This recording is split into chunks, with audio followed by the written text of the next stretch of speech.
Espírito do Senhor direcionou para nós como igreja. A palavra a respeito o fruto do Espírito.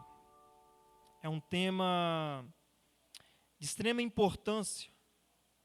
É um tema que ele faz toda a diferença na nossa vida quando a gente entende. O cristão, ele de forma alguma, ele pode viver sem o Espírito Santo. É inegociável na vida do cristão ele viver sem o relacionamento com o Espírito Santo. Se alguém que se diz cristão e não conhece o Espírito Santo, não se relaciona com ele, não é guiado por ele, essa pessoa ela está servindo qualquer outra coisa menos o Senhor Jesus. O Espírito Santo é quem conduz o cristão na presença do Senhor, na vontade do Senhor.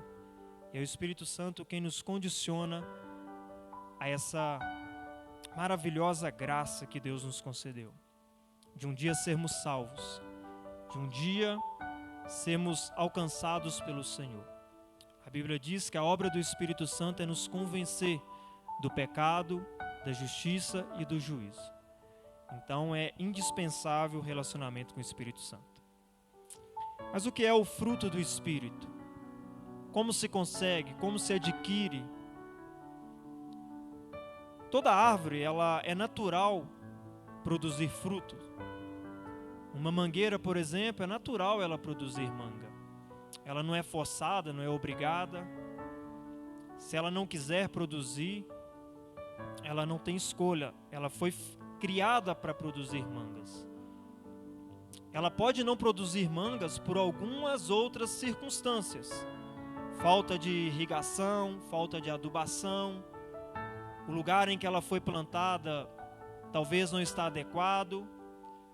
Mas se nós plantarmos uma mangueira no lugar adequado, se ela tiver irrigação adequada, uma boa terra, uma boa adubação, naturalmente ela vai produzir manga.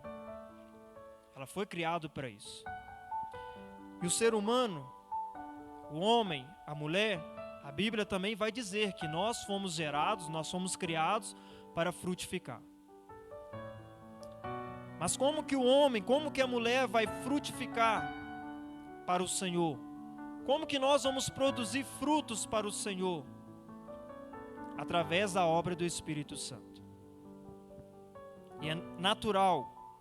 Assim, a Bíblia diz, assim como nós carregamos a imagem do velho homem, assim como nós fomos gerados da carne, agora em Cristo Jesus, depois de nascermos de novo, nós carregamos a imagem de Cristo. Se em mim tem as características do velho homem, se em mim tem as obras da carne, por causa da minha natureza pecaminosa, gerada lá em Adão, agora em Cristo Jesus, eu também preciso ter a natureza de Cristo. É isso que a Bíblia nos diz. E foi tratado aqui, no primeiro domingo do mês, a respeito do amor e alegria. O Israel fez uma introdução muito boa. Semana passada o pastor Elton falou a respeito da paciência e da paz. E hoje eu queria tratar um pouco a respeito da bondade e fidelidade. Eu poderia aqui falar o que é bondade, o que é fidelidade. Talvez muitos aqui já sabem o que é bondade e o que é fidelidade. Para alguns talvez é um assunto novo. Para outros talvez não tenham um entendimento completo. Mas eu queria, antes de falar a respeito de bondade e fidelidade, construir, a partir da palavra do Senhor, um raciocínio do que não é a bondade ou a maneira incorreta de se praticar a bondade e fidelidade, para que depois possa fazer sentido o que é a bondade e como se adquire, como que vive essa bondade. Eu gostaria que você fizesse para você mesmo uma pergunta. Pergunta para você mesmo. E lá no final da mensagem, nós vamos ter a resposta. Pergunta para você mesmo. Eu sou bom?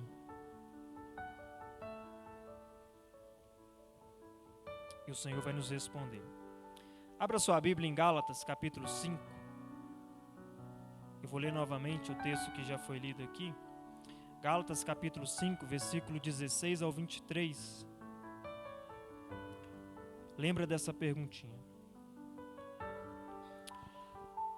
Diz assim a palavra do Senhor: Por isso digo, deixem que o Espírito guie a sua vida. Assim não satisfarão os anseios de sua natureza humana. A natureza humana deseja fazer exatamente o oposto do que o Espírito quer. E o Espírito nos impele na direção contrária àquela desejada pela natureza humana. Essas duas forças se confrontam o tempo todo, de modo que vocês não têm liberdade de pôr em prática o que intentam fazer. Quando, porém, são guiados pelo Espírito, não estão debaixo da lei.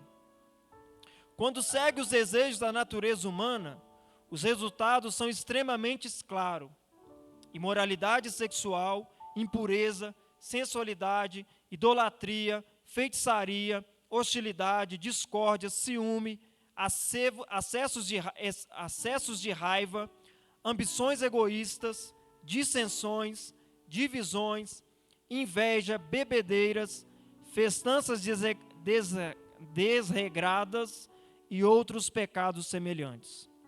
Repito o que disse antes: quem pratica essas coisas não herdará o reino de Deus. Mas o fruto do Espírito. Mas o Espírito produz esse fruto: amor, alegria, paz, paciência, amabilidade, bondade, fidelidade, mansidão e domínio próprio. Não há lei contra essas coisas. Aqui Paulo, escrevendo aos Gálatas, ele vai dar alguns conselhos para aqueles irmãos. Havia alguns problemas entre as igrejas da Galácia, e Paulo então ele vê a necessidade de escrever aqueles irmãos. E Paulo ele vai tratar a partir do capítulo 5 a respeito da liberdade em Cristo.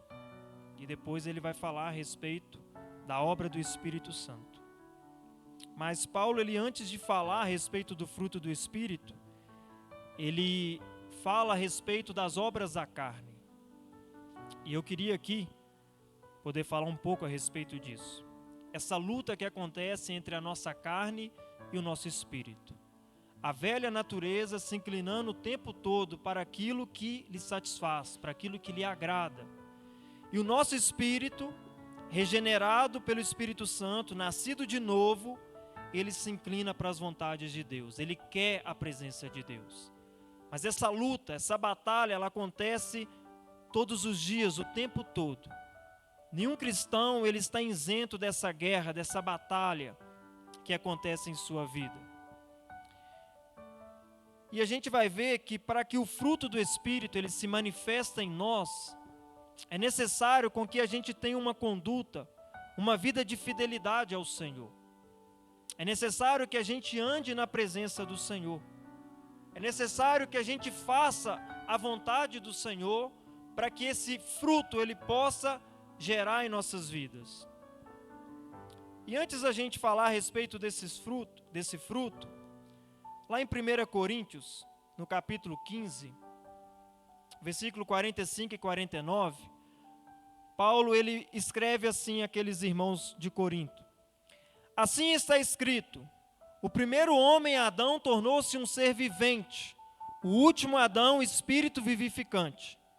Não foi o espiritual que veio antes, mas o natural, depois dele o espiritual. O primeiro homem era do pó da terra, o segundo homem do céu. Os que são da terra são semelhantes ao homem terreno, os que são do céu ao homem celestial. Assim como tivemos a imagem do homem terreno, teremos também a imagem do homem celestial. Paulo ele está escrevendo àqueles irmãos e ele vai falar a respeito de Adão, o primeiro homem. E quando a gente olha para o propósito de Deus para a humanidade, a gente vai ver que através de Adão existia um propósito do Senhor. Existia um projeto de Deus para a humanidade. Adão ele foi criado em total pureza. Adão, ele tinha total comunhão com o Senhor. Adão, ele tinha acesso direto a Deus. Adão, ele tinha as características do Senhor. Adão, ele tinha o caráter de Deus manifesto na sua vida. A Bíblia vai dizer que Adão, ele foi formado, ele foi criado à imagem e à semelhança de Deus. Nota que a Bíblia não diz que Adão era igual a Deus. Existe uma diferença entre igual e semelhante. Adão, ele era semelhante ao Senhor, ele tinha características do Senhor, mas ele não tinha a totalidade do Senhor. Adão, ele tinha o caráter de Deus compartilhado com ele, mas ele não tinha a totalidade do caráter de Deus.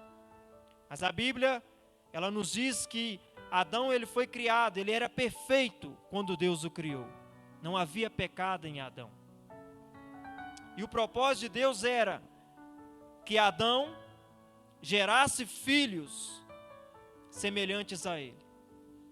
Tudo aquilo que Adão gerasse seria semelhante a ele, seria igual a ele. Esse era o propósito de Deus. Que toda a humanidade, a partir de Adão e Eva, eles seriam puros, sem pecado. Adão, ele é uma espécie de molde. Adão, ele era um modelo, um padrão para toda a humanidade. Deus, ele queria ter comunhão com a gente. Deus, ele queria ter intimidade com a gente. Mas Adão, ele falhou na sua missão. Adão, ele pecou. E quando uma matriz, quando um molde, um modelo é danificado, para quem trabalha aqui na indústria, né, empresas que fabricam peças, sabe muito bem que dependendo a peça, se o molde der diferença de milímetros, atrapalha tudo, precisa ser corrigido. Algumas peças passam, né, uma diferença maior. Por exemplo, quando eu estou sentando um porcelanato com junta de 1 milímetro, se a margem de erro naquele porcelanato tiver muito grande, depois da segunda, terceira fileira ali já começa a dar problema. Né, Ismael? Então, todo molde, todo modelo, toda matriz, ela precisa ser perfeita, para que as peças, aquilo que é produzido a partir dela também vai ser perfeito. E Adão, ele falhou. Então, essa matriz, esse molde, esse modelo foi danificado. A partir de Adão, todos nós nascemos em pecado. A partir de Adão, todos nós, naturalmente, sem querer, sem esforçar, já nascem em pecado. Tem uma frase do Douglas Gonçalves que ele fala assim: eu não estava no Éden quando Adão pecou, mas eu também não estava na cruz quando Cristo foi crucificado. Você pode dizer assim: eu não tenho culpa do pecado de Adão, mas Cristo pagou essa culpa por mim e por você, mesmo nós não estando lá na cruz. Mas voltando aqui, se nós somos filhos de Adão, Paulo está dizendo que nós somos como Adão. Se Adão, ele pecou, ele agora está debaixo do pecado, nós também pecamos, nós também estamos debaixo do pecado. E Paulo está dizendo que nós carregamos a imagem do primeiro Adão. Mas Paulo, ele vai fazer aqui um paralelo do primeiro Adão, o primeiro homem, e do último homem, o segundo Adão. Quem é esse último homem? Quem é esse segundo Adão? É Cristo. Adão é o primeiro homem. Adão pecou, Adão errou, e agora todos nós pecamos, todos nós erramos. Somos filhos de Adão. O primeiro homem, ele falhou em sua missão, desobedeceu a Deus. João 3,6, a Bíblia diz: o que nasce da carne é carne, mas o que nasce do Espírito é Espírito. Todos nós nascemos em pecado, a nossa natureza terrena é pecaminosa. É interessante que quando uma criança nasce, a gente olha para ela, né? Nossa, que lindinho. Que bonitinho. Mas não sabem vocês que ali por trás daquela beleza, daquela inocência, tem o potencial de pecado ali. Por trás daquela inocência da criança, já existe um potencial para ela se tornar pecadora. É natural. Todos nós, sem exceção, temos predisposição às obras da carne. E que obras são essas? É o que nós lemos lá em Gálatas 5, 19 e 21. Todas aquelas obras da carne, nós temos predisposição a ela. Talvez você fale assim, é possível alguém se manifestar todas essas obras da carne? Eu acredito que sim, irmãos. Algumas coisas mais, outras menos, mas é possível. Mas na maioria das vezes, se manifesta alguma dessas. As outras ficam incubadas ali. Por exemplo, aquela pessoa que você conhece que ela é calma, tranquila. Você nunca viu ela estressada. Você até pensa, esse irmão é uma bênção. Mas no dia que você pisa no pé dele, manifesta a oncinha que está ali dentro. Aí a gente até assusta, né? Porque a predisposição para as obras da carne se manifestar, todos nós temos. A modo de ilustração, vou contar uma historinha para vocês. A historinha do José. O José é um jovem de 25 anos. O avô de José, ele era casado, tinha 4 filhos. E quando ele completou 52 anos, um homem forte, tinha muita vida para viver ainda, tinha os seus netos para curtir. Esse homem, ele, de repente, surgiu um problema no seu coração e ele veio a óbito. E alguns anos depois, o filho mais velho do senhor Paulo, avô do José, quando completou 47 anos, de repente também, ele veio a óbito, problema de coração.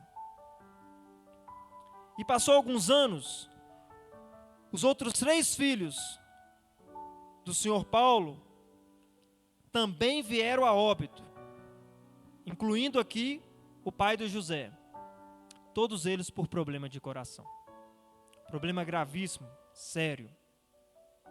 Então José, ele, jovem, 25 anos, despertou nele um sinal de alerta ali. Ele procurou o médico para fazer alguns exames. E o médico falou, olha, seu coração está excelente. E depois de analisar, né, os exames, José compartilhar com o médico o histórico familiar, o médico deu o diagnóstico para ele e falou assim, olha, seu coração está bom, mas você tem predisposição a ter problema de coração. Você tem 2 opções. Escolher viver a vida como se você fosse morrer amanhã.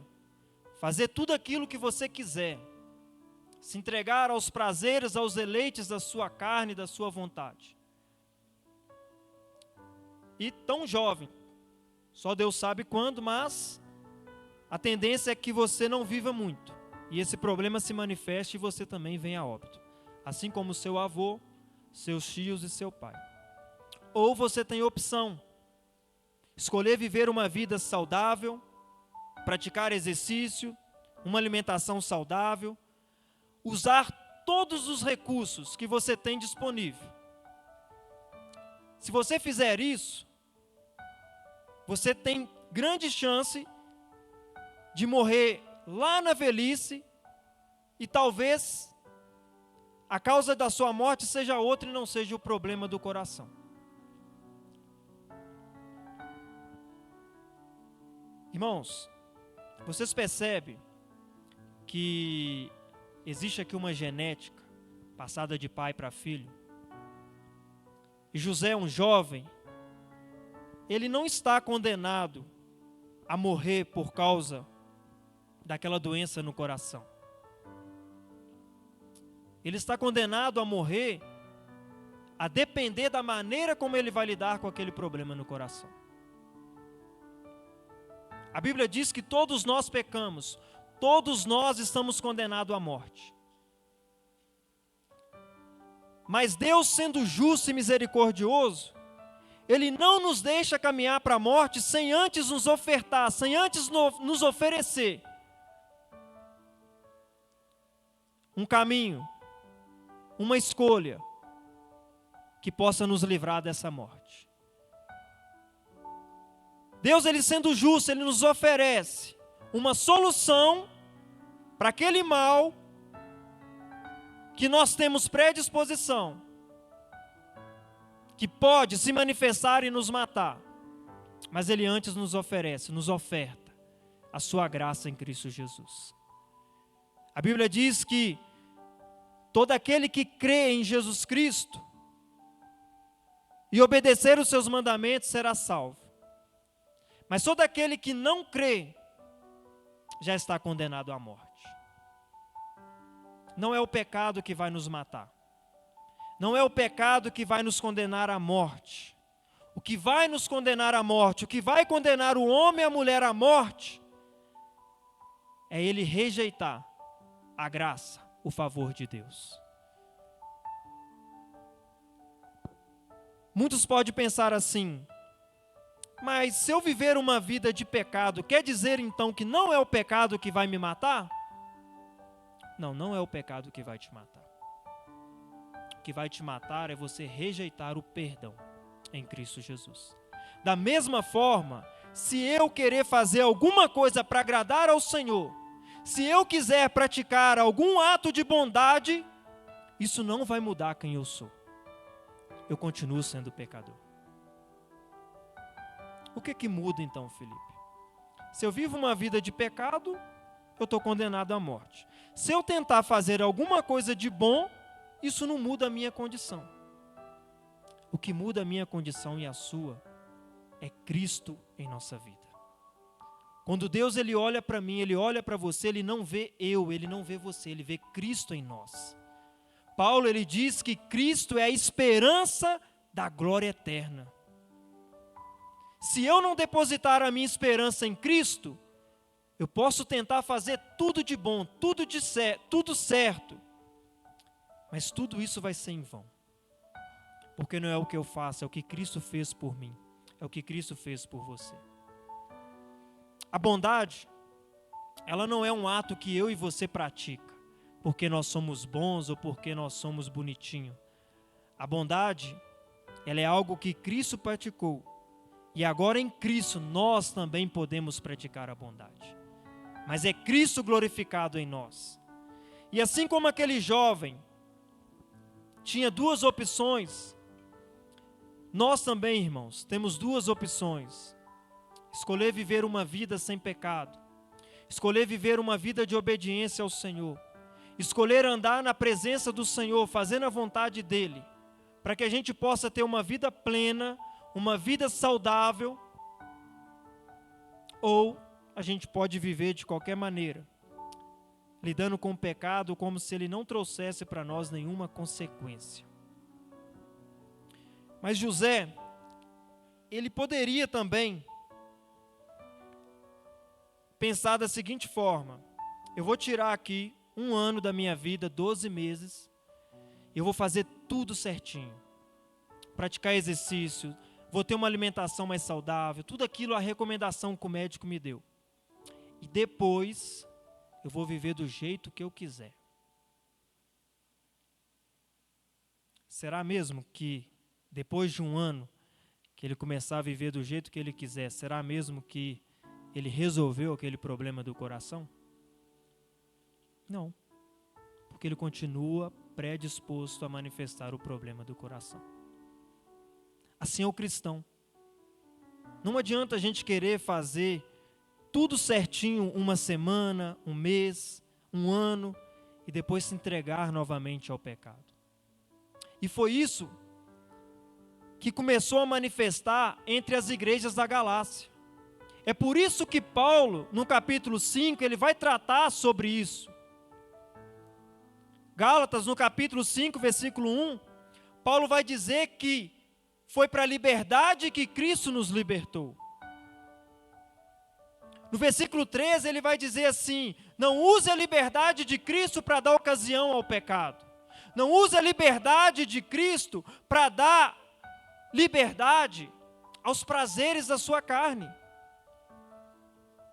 Havia um grupo de irmãos ali entre aquelas igrejas que eles começaram bem a sua caminhada.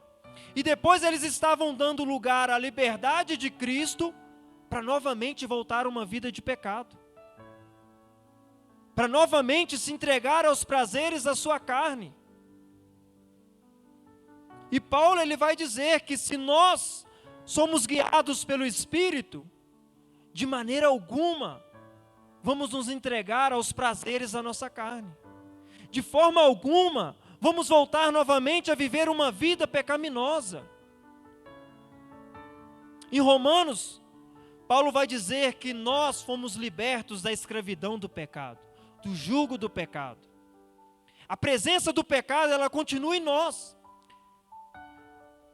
José, ele continua predisposto a se manifestar uma doença cardíaca. Mas ele pode optar em ter uma vida saudável. Ele pode usar todos os meios disponíveis. E depois nós vamos falar a respeito disso. Quais são os meios disponíveis para nós? Mas José, ele tem essa escolha. Ele pode optar por uma vida melhor, uma vida saudável. E ter uma vida longa.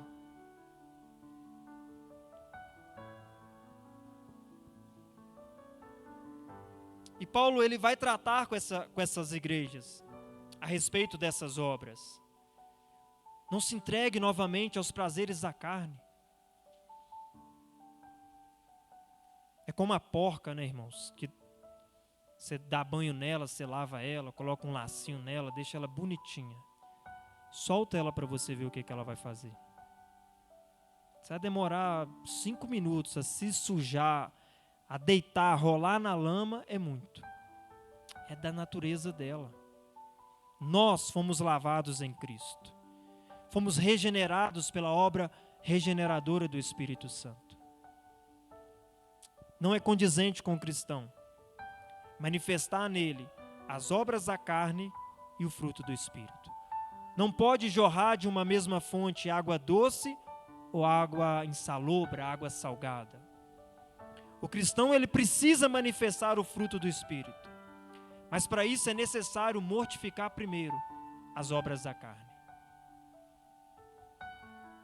É incondizente um cristão que se entrega à libertinagem, que volta a se entregar aos prazeres da sua carne e querer que o fruto do Espírito se manifeste na vida dele. É verdade. Eu sou pecador. Você é pecador. Não há nada de bom em nós. É a Bíblia quem afirma isso. Nada do que nós fizermos vai mudar quem nós somos. Romanos 7, versículo 18 e 21. Olha o que a Bíblia diz. Sei que nada de bom habita em mim, isto é, em minha carne. Porque tenho desejo de fazer o que é bom, mas não consigo realizá-lo. Pois o que faço não é o bem que desejo, mas o mal que não quero fazer, esse eu continuo fazendo. Ora, se faço o que não quero, já não sou eu quem o faz, mas o pecado que habita em mim. Paulo está dizendo que o bem que ele quer fazer, ele não faz, mas o mal que ele não quer fazer, ele pratica, ele faz. Lembra que eu disse que é natural a mangueira produzir manga? É natural do homem e da mulher que se manifeste as obras da carne. Por causa de Adão, a nossa natureza pecaminosa, ela é passada de geração em geração, de genética. Nós nascemos no pecado. Irmãos, quando a gente lê esses versículos, parece que Paulo ele vai caminhando para um cenário em que não existe solução para o homem. Não existe solução para o pecado do homem. E ele chega a dizer, ora, se faço o que não quero, já não sou eu quem o faz, mas o pecado que habita em mim. É como se nós fôssemos uma marionete. É isso mesmo, marionete? Aqueles brinquedinhos assim? O pecado ele tem domínio sobre o homem. O pecado ele força o homem a fazer aquilo que é mal. Quando a gente lê esse texto, eu imagino uma pessoa sentada em um tribunal, diante da acusação, diante de um juiz, o júri atrás, e a acusação ela começa a falar tudo de ruim que aquela pessoa fez. E só coisas absurdas. E vai falando, e vai falando, e vai falando. Eu imagino que aquela pessoa sentada ali, ela já começa a imaginar, não tem jeito, não tem solução. Na hora que a acusação terminar de falar, e ela ainda está na metade de tudo aquilo de ruim que eu fiz, eu tenho certeza. O júri atrás vai me condenar e o juiz vai aplicar a sentença. Mas aí Paulo, ele no versículo 24, do mesmo capítulo 7, ele vai dizer assim: miserável homem que sou, quem me libertará do corpo sujeito à morte? Aí ele responde no versículo 25: graças a Deus por Jesus Cristo nosso Senhor, de modo que com a mente eu próprio sou escravo da lei de Deus, mas com a carne da lei do pecado. Graças a Deus por Cristo Jesus em nossa vida. Graças a Deus por Cristo Jesus, que nós, que temos a predisposição para o pecado, e por causa do pecado, a Bíblia diz que o pecado ele gera a morte. Nós temos Cristo Jesus, que pode mudar a nossa vida, que pode transformar a nossa vida. E esse é o paralelo que Paulo ele está fazendo. O primeiro homem e o segundo homem. Nós carregamos a imagem do primeiro homem, mas nós que nascemos de novo, carregamos também a imagem do segundo homem, a imagem de Cristo. E agora nós podemos viver uma vida diferente, nós podemos fazer diferente, não porque somos bons, porque Cristo habita em nós. O segundo homem é Cristo. Diferentemente do primeiro homem que falhou, que errou, ele não falhou em sua missão. Ele obedeceu até a morte e morte de cruz. O primeiro homem era semelhante. O segundo homem, ele é igual. O primeiro homem, ele tinha características. O segundo homem, ele tem a plenitude de Deus. O primeiro homem, ele se parecia com Deus. O segundo homem, ele é Deus. Cristo Jesus se fez carne, habitou entre os homens. O próprio Deus encarnado. A plenitude de Deus manifesta aos homens, revelada aos homens. Se antes nós olhássemos para Adão, a gente ia ver sombras, algo parecido. Agora que nós olhamos para Cristo, nós vemos o Deus eterno. Nós vemos o soberano, o criador de todas as coisas. E esse homem perfeito, Deus encarnado, ele cumpriu o seu propósito. Adão, ele falhou e nos afastou da presença de Deus. Agora o segundo homem, o segundo Adão, ele acerta o alvo. Ele cumpre o propósito de Deus. E agora ele nos achega novamente a Deus. Ele nos reconcilia com o Senhor. Aquilo que nos afastava de Deus, agora não tem mais poder sobre a nossa vida. Porque o segundo homem, ele traz sobre nós o poder de Deus, a graça. A Scarlett ontem aqui, ela compartilhou um pouco. E ela falou sobre essa graça. A graça que perdoa pecado. A graça que transforma a vida do pecador. A graça que o condiciona, que o capacita a viver uma vida sem pecado. E a mesma graça que lá em Tito, capítulo 3, ela nos prepara. Ela traz em nós uma viva esperança para que a gente possa viver eternamente com o Senhor. A graça de Deus, ela se manifestou na nossa vida, não para perdoar os pecados que nós cometemos lá atrás, mas ela se manifestou para que a gente possa viver uma vida sem pecado. Por isso eu disse, irmãos, é impensável, é inegociável que o cristão ele manifeste as obras da carne e que nele também se manifeste o fruto do Espírito. É inegociável. E é isso que Paulo está dizendo. É isso que Paulo está trazendo paralelo. Nós carregamos agora a imagem de Cristo. Os que são da terra são semelhantes ao homem terreno, mas os que são do céu são semelhantes ao homem celestial, ao homem espiritual. Quem aqui nasceu de novo? Quem aqui foi selado com o selo do Espírito Santo? Está guardando a manifestação de Deus. Mas até que o Senhor se manifeste, existe um processo.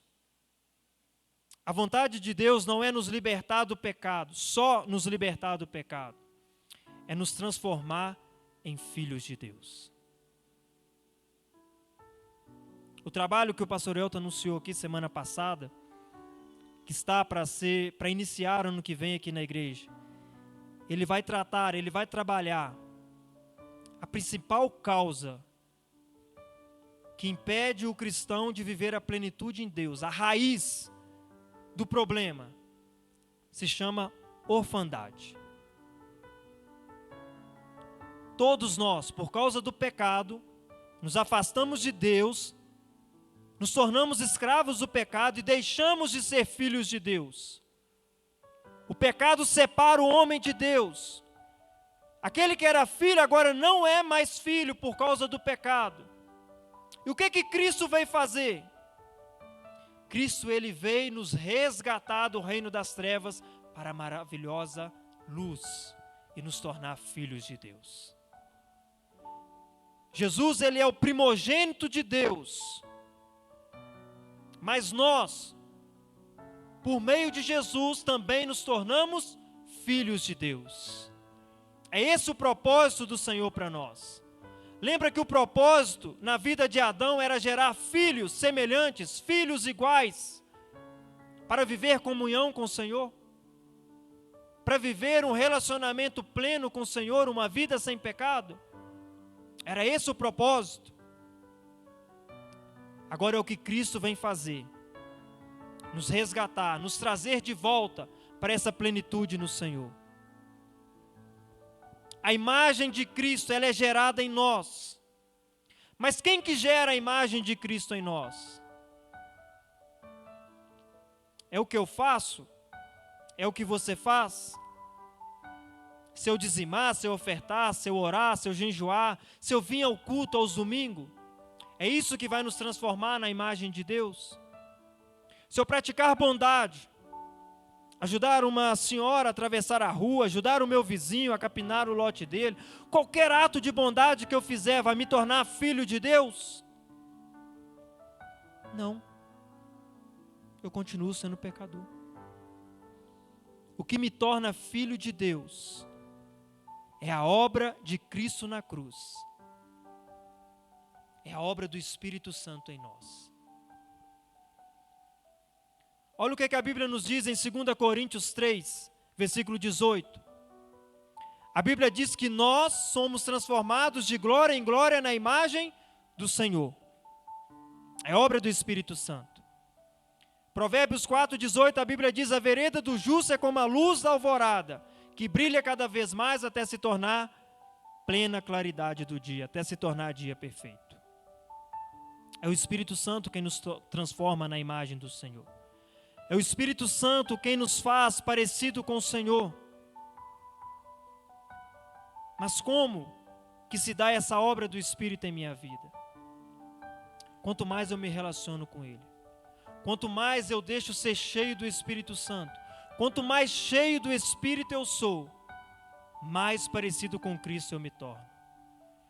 Quanto mais relacionamento eu tenho com o Espírito Santo, quanto mais eu deixo Ele me guiar. Romanos 8,14, a Bíblia diz que todos aqueles que são filhos de Deus são guiados pelo Espírito Santo. Quem é filho de Deus é guiado pelo Espírito Santo. Eu não vou produzir boas obras. Eu não vou fazer nada de bom de mim mesmo. Como Paulo disse, não há nada de bom em mim. Não há nada de bom em você.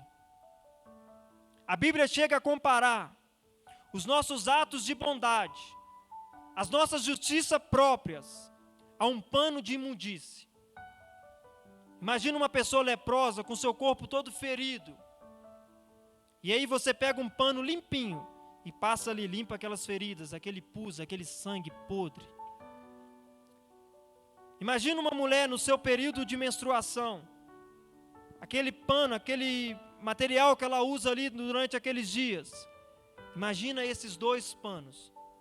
Coloca ele numa balança de um lado e do outro lado coloca os nossos atos de bondade e de justiça própria.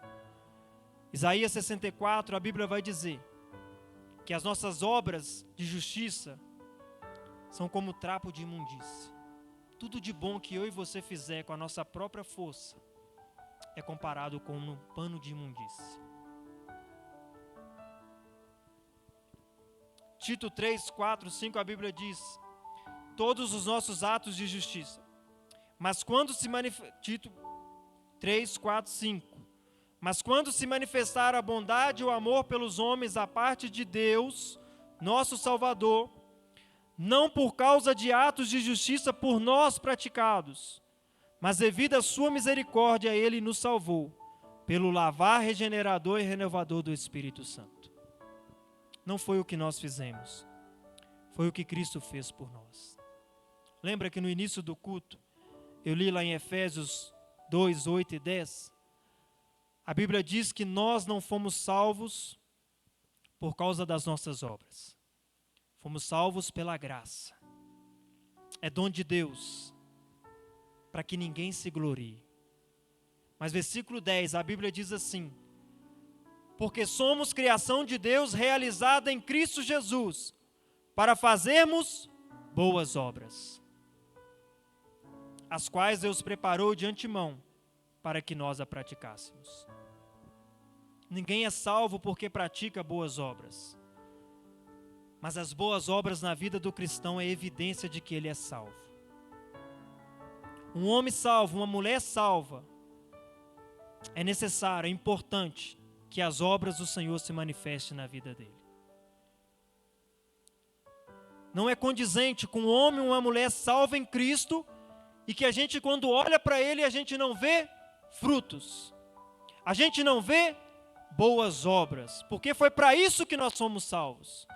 Para que a glória de Deus se manifeste em nós. Para que a imagem de Cristo resplandeça em nós. Para que os homens, quando olhar para nós, vejam Cristo em nós.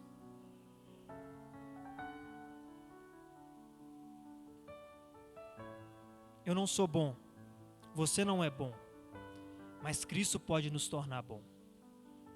Cristo pode nos levar a praticar atos de bondade. Isso é uma obra do Espírito Santo. Bondade, ser bom está diretamente ligado ao caráter de Deus. O ato de fazer bondade é consequência de uma vida cheia do Espírito Santo. Quem é cheio do Espírito Santo, quem está regado pela obra do Espírito, quem está adubado pela obra do Espírito, naturalmente o fruto do Espírito vai nascer na sua vida. Não é forçado, não é obrigado, é natural. A imagem de Cristo vai ser formada na nossa vida. O Espírito Santo nos guia a uma vida de fidelidade aos princípios de Deus, nos tornando bons. Bondade está ligado diretamente a uma vida de fidelidade ao Senhor. Quando eu obedeço, assim como Israel colocou aqui, os princípios de Deus, quando eu vivo uma vida de fidelidade ao Senhor, eu obedeço aquilo que a palavra do Senhor diz, eu me torno bom. Não porque eu sou bom, porque a obra do Senhor está manifestando na minha vida. O fruto do Espírito está manifestando na minha vida. Ser bondoso significa ter preocupação em dar e ajudar, em vez de apenas receber ou ganhar. Segundo Romanos, no capítulo 12, do versículo 9 ao 21, eu tirei aqui algumas referências do que é ser bondoso. Olha o que a Bíblia nos diz. Ser bondoso é ser generoso. Ser bondoso é ajudar e estender as mãos ao próximo. Dar preferência aos outros. Ajudar a suprir as necessidades dos santos. Praticar a hospitalidade. Pagar o mal com o bem. Dar de comer ao inimigo. Dar de vestir ao inimigo. Dar de beber ao inimigo. Ser bom é vencer o mal com o bem. Lá em Romanos 12, tem essas referências. Irmãos, o propósito de Deus para a minha vida e para a sua vida é que o fruto do Espírito se manifeste em nós. Todos nós temos predisposição às obras da carne, ao pecado. Mas a Bíblia traz para nós uma solução. Nós podemos viver uma vida sem pecado. José poderia viver 60, 70, 80 anos. E um dia ele viria a morrer. Eu e você, se recebemos a graça do Senhor, se vivermos condizente com essa graça, não viveremos só 60, 70, 80 anos, mas viveremos uma eternidade com o Senhor. E o pecado ele será tirado de uma vez por todas da nossa presença. Viveremos uma vida plena no Senhor. Mas o que eu faço? Como que eu uso os meios de graça que me está disponível? Oração. Busque ajuda em Deus, busque pela vontade dEle na sua vida. Leitura da palavra, busque conhecimento do Senhor. Meditação, reflite sobre o que você leu e busque aplicar na sua vida. Comunhão com os irmãos, estar juntos, caminhar juntos, compartilhar o pão. E adoração, rendição total ao Senhor. Você quer ser bom? Seja cheio do Espírito Santo. Você quer praticar ato de bondade? Deixe o Espírito Santo te guiar. Não faça com as suas próprias forças. Seja bom porque Deus, o Espírito dele habite em você. Lembra aquela pergunta que você fez para você mesmo no começo? Eu sou bom? Sim, você é bom. Não porque você é bom de si mesmo, porque Cristo habita na sua vida. Deixa essa bondade se manifestar. Um dos meios da bondade de Deus se manifestar é entre a igreja do Senhor, é entre os irmãos.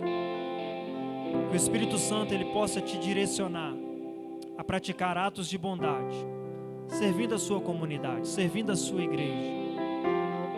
Você que recebe essa palavra, se coloque de pé. O pastor Elton vai estar orando juntamente com você.